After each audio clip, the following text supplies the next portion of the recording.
No caso de atendimento que envolva qualquer tipo de sedação ou rebaixamento do nível de consciência, caso a paciente não indique acompanhante, a unidade de saúde responsável pelo atendimento indicará a pessoa para acompanhá-la, preferencialmente profissional de saúde do sexo feminino, sem custo adicional para a paciente, que poderá recusar o nome indicado e solicitar a indicação de outro, independentemente de justificativa, registrando-se o nome escolhido no documento gerado durante o atendimento. Esse é o parágrafo 2 da Lei 14.737, publicada no dia 27 de novembro de 2023. Você, clínica e hospital, vocês que fazem procedimentos ou fazem internamentos de mulheres, estão cientes do conteúdo da Lei 14.737? É isso que nós vamos ver hoje no nosso PlanosCast.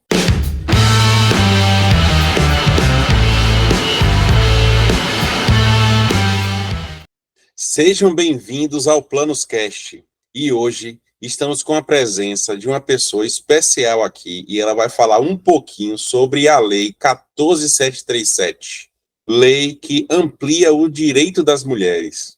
A doutora Esmeralda Alana é advogada, palestrante, pós-graduada em Direito Processual pela PUC Minas e pós-graduada em Direito das Famílias e Sucessões. Ela é especialista em direitos humanos, tem curso de extensão em Diversidades e Inclusão Social em Direitos Humanos e Gênero da USP.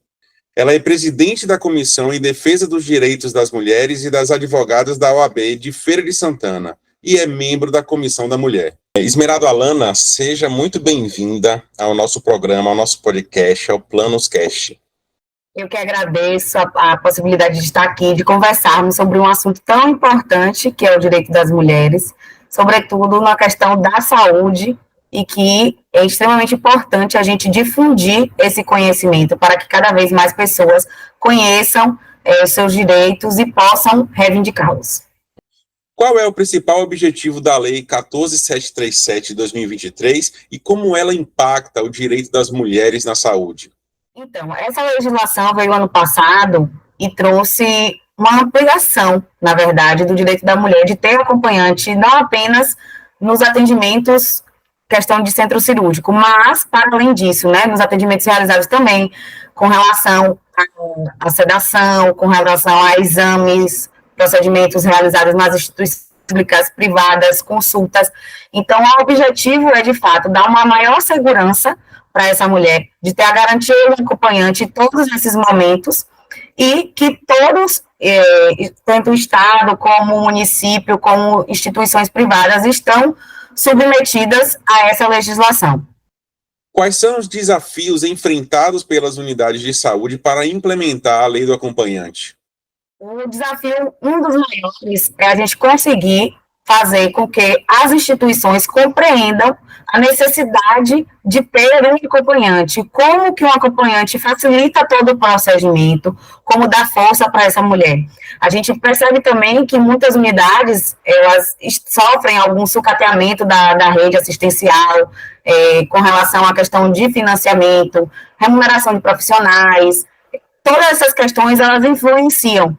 Por quê? Porque é necessário fazer ajustes, fazer conversas, fazer uma atualização. Então, há também, com relação às instituições privadas, uma certa dependência desses serviços com relação aos níveis secundários e terciários. Por exemplo, quando há uma dependência nos casos de média e alta complexidade, que aí necessita do sistema público de saúde, de um suporte, ou então há uma terceirização. Então, são diversos mecanismos, diversos órgãos que estarão interligados e um dependente do outro. Então, precisa ter essa comunicação, precisa ter essa validação e, de fato, uma estrutura que possa, uma infraestrutura também, que possa abarcar todo esse serviço de atendimento da atenção básica, a redução de filas, redução da demora dos atendimentos, bem como que haja um foco de efetivamente trazer a possibilidade desse acompanhante em todos esses momentos que a lei estabelece. E como a lei ela aborda essa questão da privacidade do paciente e do acompanhante durante os procedimentos médicos? É importante ressaltar que todo paciente ele tem direito a acesso ao seu prontuário médico. Só que esse prontuário e todas essas informações, elas devem ser sigilosas. Então, no caso do acompanhante, a lei prevê que vai ser de uma livre indicação desse paciente e que, quando ela não puder exprimir sua vontade, vai ser um representante legal que vai estar representando essa pessoa, esse acompanhamento.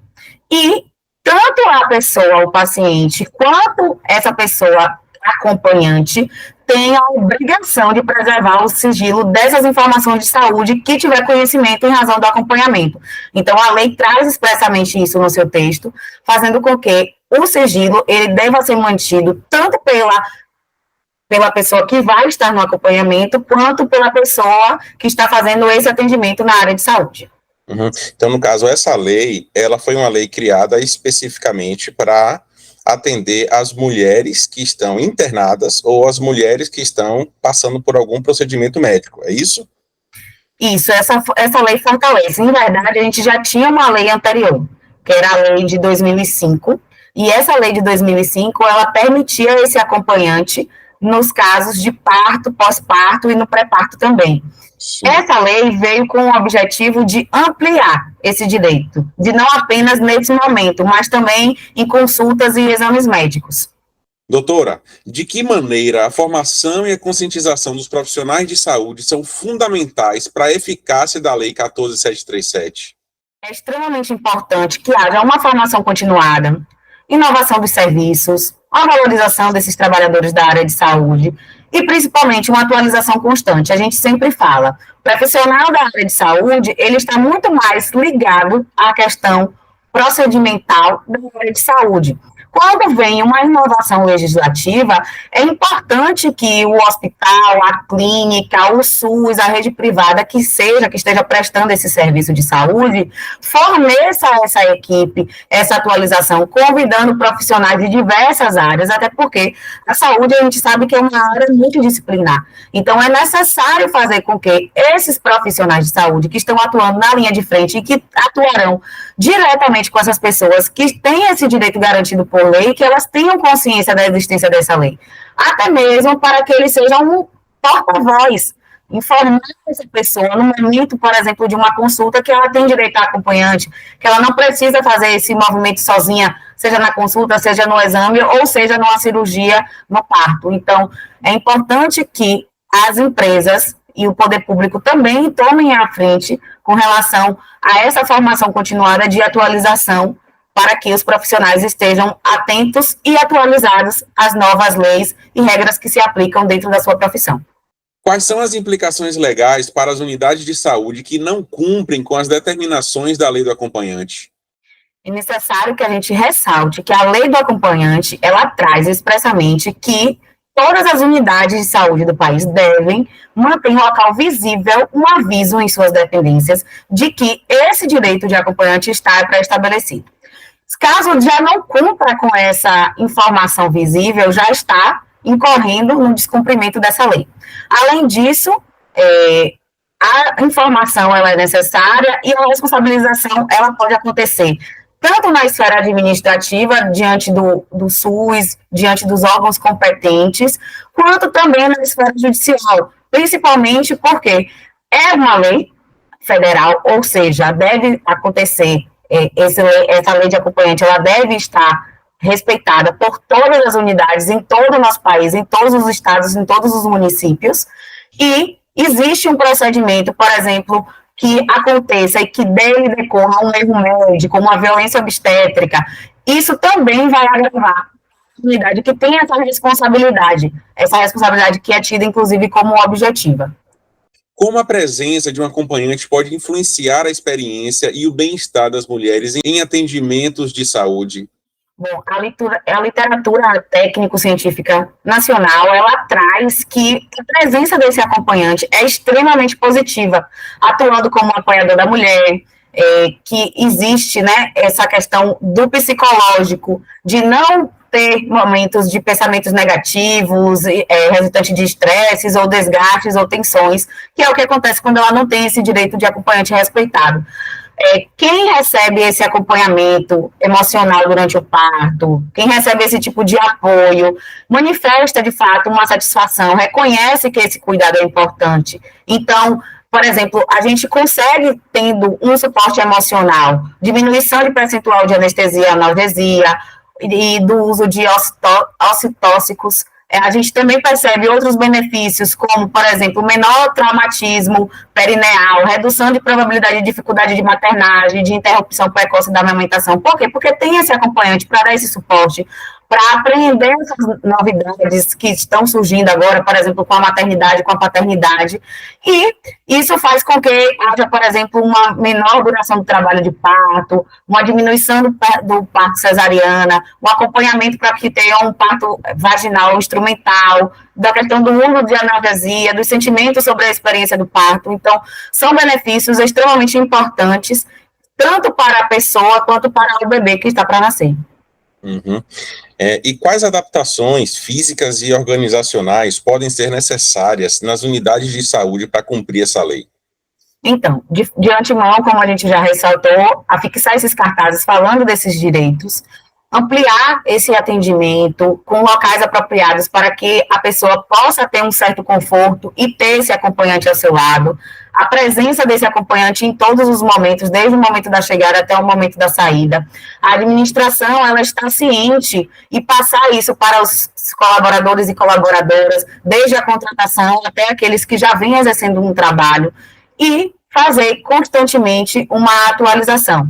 Então, é a questão organizacional, que as empresas, que as clínicas privadas, sejam elas nas cidades, a nível de estados e cidades do interior ou de capital, ou com relação ao SUS, que devem fazer essa atualização frequente, que é a responsabilidade também da unidade de saúde.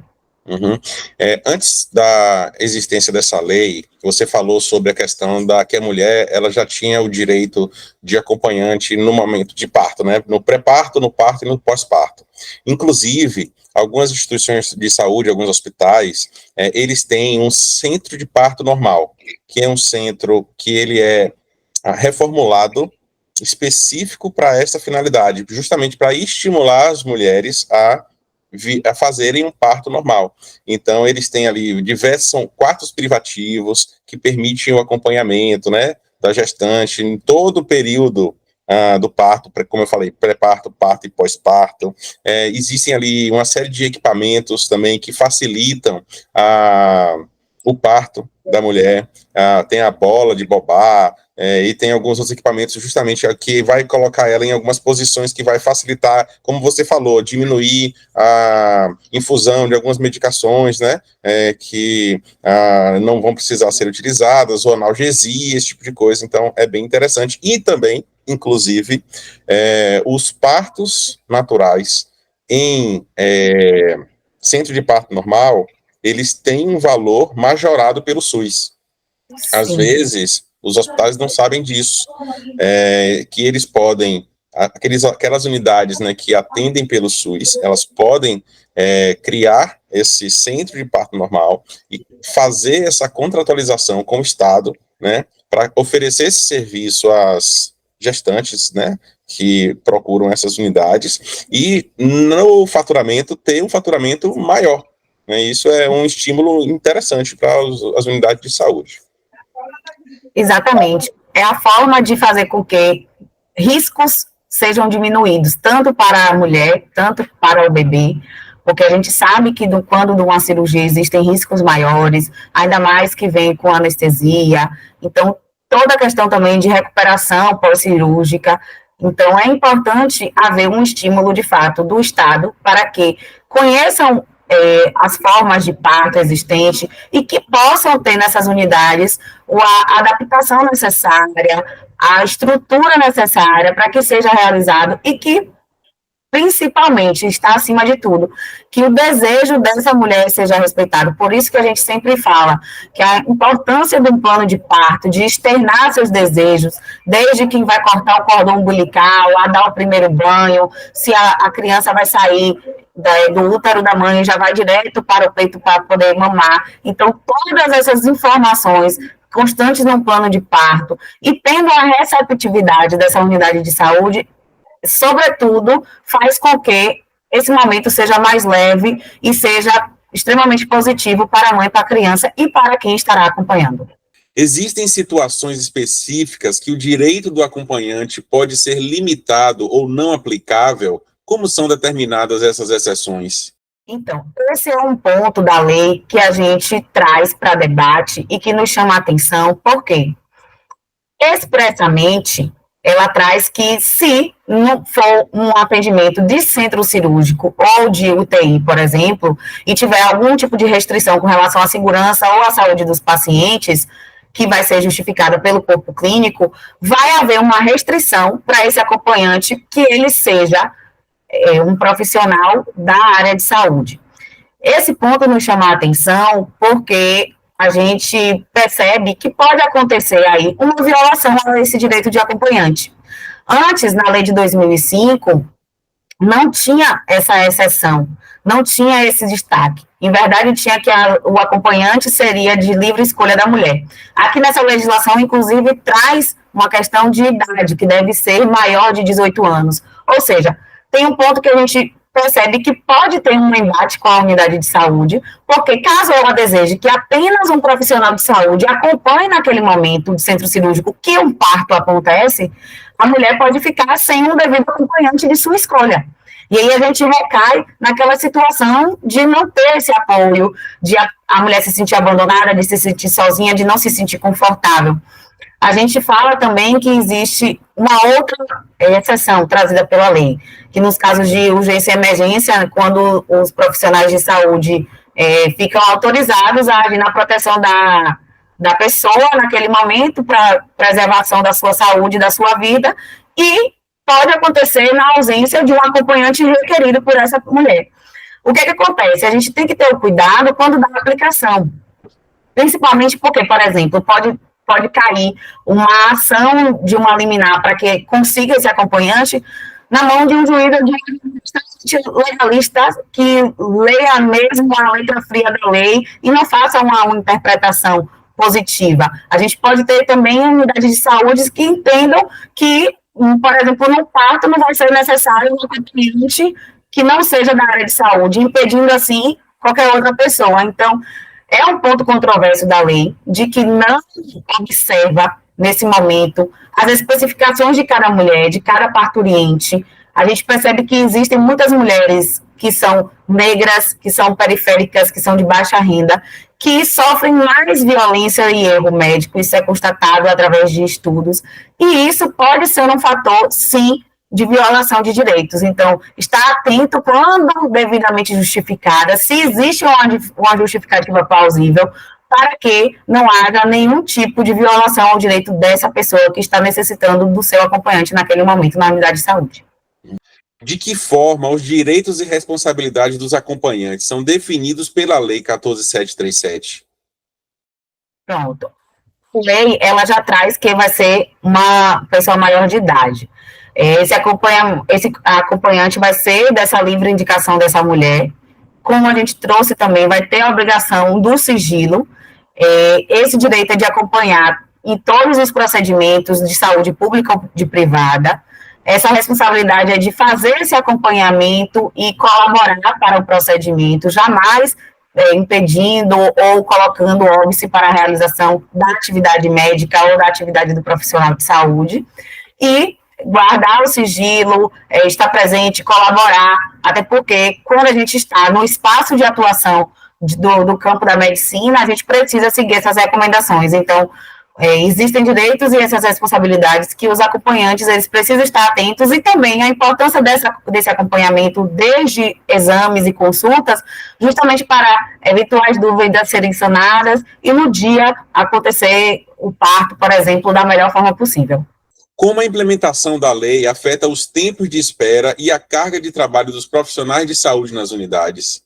Isso vai depender de cada unidade, de como ela organiza o seu trabalho. Mas, de fato, quando a gente fala da questão de ter um acompanhante, deve ser para somar. Então, isso deve ser passado pela equipe com antecedência, até para poder otimizar o trabalho, ou até mesmo quando for numa situação de urgência, de emergência. De fato, precisaremos de profissionais mais capacitados, que compreendam esse movimento de exercer esse direito de acompanhante e tentar a redução desse tempo de espera, porque sabemos hoje que as unidades de saúde, sobretudo as unidades de saúde do âmbito público, do SUS, tem uma espera gigante, tem filas, tem a necessidade de ampliação. Então, a unidade privada, muitas vezes, também demanda essa carga da unidade de saúde pública. Então, otimizar essa empresa, capacitar esses trabalhadores para que eles possam receber essas pessoas e informar de como essa lei atua na prática e de como pode fazer um trabalho conjunto, a pessoa, o acompanhante e a comunidade médica. Quais estratégias podem ser adotadas para equilibrar o cumprimento da lei com a manutenção da qualidade do atendimento? Eu acho que isso vem com a possibilidade de, antes mesmo, existir um contato com essa equipe médica, podendo ser informada as estratégias de atuação no dia, como que a equipe médica vai atuar. Muitas vezes esse acompanhante não é da área de saúde, como é a maioria das vezes, por isso que a crítica também à lei, a forma como ela foi produzida, para que passe o passo a passo, que passe as informações necessárias para como se portar, o que fazer, qual é o papel, qual é o local que estará ali exercendo naquele momento, até porque a gente está tratando de um local que existe uma vulnerabilidade e uma exposição, tanto da pessoa, quanto do acompanhante, de toda a equipe médica. Então, é necessário que haja esse equilíbrio no sentido de passar essas informações, bem como o outro lado também compreender qual é o seu espaço e como é que a equipe realiza esse trabalho.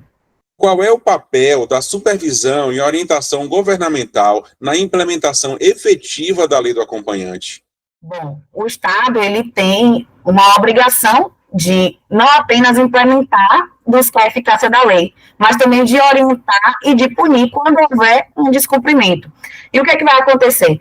Tem que ter uma garantia física e mental da pessoa que está parindo, desses profissionais e colaboradores, de ter ambientes que sejam cada vez mais humanizados, que falem abertamente sobre o assunto, que transmitam as informações de forma clara, que não deixem dúvidas, para que a gente consiga, de fato, ter uma eficácia da lei e tenha essa implementação de forma gradual e imediata. Como a comunidade médica, doutora, como a comunidade médica e os pacientes podem colaborar para superar os desafios trazidos pela nova legislação? Então, a gente tem que ter, prioritariamente, o entendimento de que a presença desse acompanhante durante o parto é uma questão, não é uma questão mais de comodidade, é uma questão de direitos humanos dessa mulher, dessa criança, para que seja digno, respeitoso, para que tenha um melhor nascer desse bebê. Então, compreender essa necessidade, a importância da lei do acompanhante no parto, que é multidisciplinar, avança, né, nesse sistema de dimensões que são cruciais, por exemplo, para o empoderamento da mulher, um apoio emocional e psicológico, a defesa dos direitos das mulheres, a promoção até mesmo de um ambiente de parto humanizado e trazer benefícios para ela e para esse recém-nascido. Então, a colaboração justamente no sentido de entender o objetivo dessa lei, de melhorar os pontos que estão postos e de trazer para esses acompanhantes que muitas vezes podem estar num ambiente novo, como que agem dentro de uma unidade de saúde e fazer com que eles compreendam a sua importância também de estar ali, que a mulher também saiba desses direitos e possam reivindicar um acompanhante naquele momento. Existem exemplos de boas práticas ou modelos bem-sucedidos de implementação da lei em outras regiões ou países?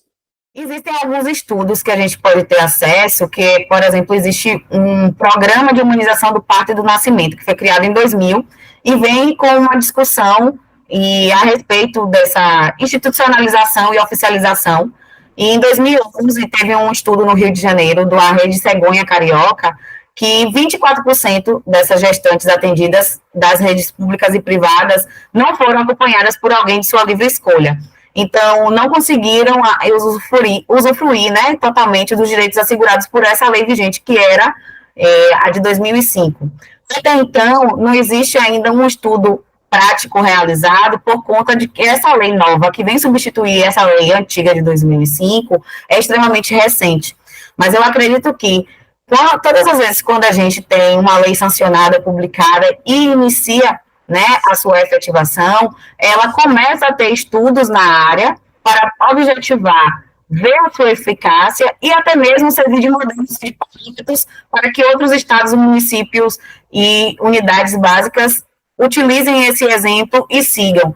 Então, a gente percebe que existem, por exemplo, na rede em Feira de Santana, existem locais e dias e momentos que acontece o respeito da lei, e existem dias que existem descumprimento. Então, é necessário que haja, por exemplo, uma reportação da pessoa que foi impedida de ter esse direito de acompanhante diretamente para a ouvidoria do Ministério da Saúde e da própria interna da empresa, caso ela seja da clínica privada, para que se tenha a prova e seja utilizado, por exemplo, no estudo para verificar se de fato a implementação da lei está acontecendo e se está sendo positiva essa legislação ou se será necessária uma legislação complementar, por exemplo.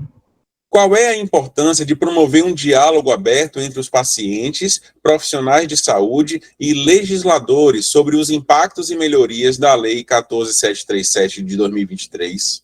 A gente fala que a implementação de uma lei, ela não nasce do nada. Ela vem de um diálogo, ela vem de reivindicações. Então, ouvir aquelas pessoas que estão na linha de frente, que são os profissionais de saúde, e os pacientes que serão beneficiados, é extremamente importante por parte do nosso legislativo, para que compreenda quais são as necessidades reais e coloque num projeto de lei que leve à votação e à sua publicação. É importante a gente ressaltar que quando a gente está falando deste campo da área da saúde, a gente tem que ter em prática os princípios e as diretrizes de política da saúde do Brasil e garantir, sobretudo, o direito à saúde, aos serviços de qualidade de forma integral, universal, independente de qualquer tipo de objeção. Então, é necessário repensar, de fato, a importância desse acompanhante hospitalar, e para todas as pessoas no âmbito dos serviços de saúde, público ou privado, sendo visto como uma forma de direito e não de concessão por parte dos hospitais. Que eles compreendam que não é uma questão dada, é uma questão posta, é um direito que está positivado e que deve ser implementado por todos os lugares. A gente ressalta também que na Carta aos Usuários da Saúde, no artigo 7º, diz que toda pessoa tem direito à informação sobre os serviços de saúde prestados e os diversos mecanismos de participação. Ou seja, além de prestar essas informações, elas devem ser claras e devem ser compreensíveis por toda e qualquer pessoa. Pessoas essas que muitas vezes sequer são da área de saúde. Então, essa promoção de diálogo é extremamente importante porque daí nasce esse fruto que é as novas legislações que se encontram no nosso país, e, sobretudo, essa que veio para tentar ampliar esse acesso do profissional com o paciente que tenha esse acompanhante garantido. Doutora Esmeralda Alana, muito obrigado por estar conosco aqui hoje, né? Suas respostas foram muito claras sobre a lei. É uma lei pequena, né? Mas é uma lei muito importante, né? E por ser nova, talvez muitas instituições de saúde elas não tenham tido conhecimento dela ainda, tá? Então, gostaríamos de encerrar aqui. Você poderia deixar uma mensagem, né, para os nossos ouvintes, encerrando o nosso bate-papo? A mensagem trazida é no sentido de que possamos acolher as pessoas, ter um olhar empático e humanizado, quando principalmente tratamos de pessoas vulneráveis. Quando a gente está tratando, por exemplo, de mulheres, nós percebemos que, para além de um recorte de gênero, a gente também tem que fazer um recorte de classe, a gente também tem que fazer um recorte de raça. Então, a gente tem que ter um olhar, uma lente para ampliar os nossos horizontes e cada caso ser uma especificação. Não tratar, né, como um caso qualquer ou mais um caso. O paciente, ele sempre é um amor de alguém. Então, que a gente tenha isso em mente e que a gente possa fazer valer os direitos que estão positivados, porque todos nós somos beneficiários desses direitos. Uhum. Como que as pessoas conseguem te encontrar? Bom, eu estou nas redes sociais, @EsmeraldaAlana, Alana com H no início. Tem um site profissional também, que pode ter um link, que tem um link de verdade, na verdade, direto de contato comigo através do WhatsApp. Qual que é o seu site? É www.esmeraldalana.com.br. Doutora Esmeralda Alana, mais uma vez, muito obrigado pela sua presença. Um abraço. Obrigada.